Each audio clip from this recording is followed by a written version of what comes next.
Hüzünle yoğrulmuş yıllarımın acısını, günü bir yıl süren kutuplardaki gibi uzun bir gün yaşıyorum sensiz uzaklıkta.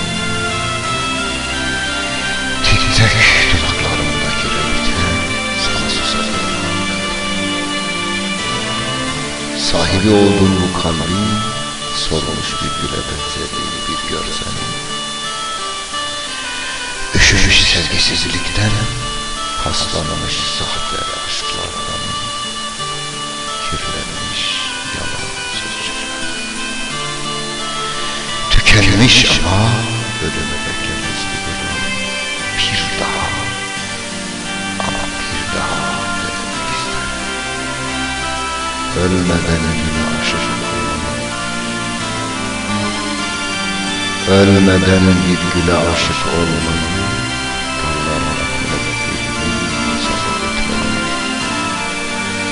ama aşkın ölümü artık yok.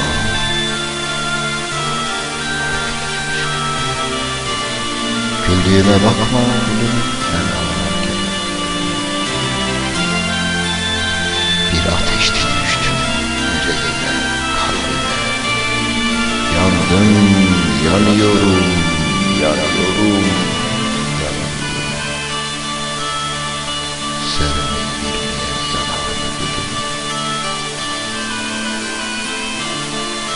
Seni düşlerimde yaşayacaksam, bir ömür hep arayacaksam, sustur şu deli gönlümü, söndür yüreğimdeki yangını, göm beni toprağın altına ta derinlerde. Duymasın avazını sevenler, duymasın feryadını çilekeşler, duymasın ahını aşıkların, sevgilerin acıcıklar. Sensiz yaşamaktansa, sensiz yaşamaktansa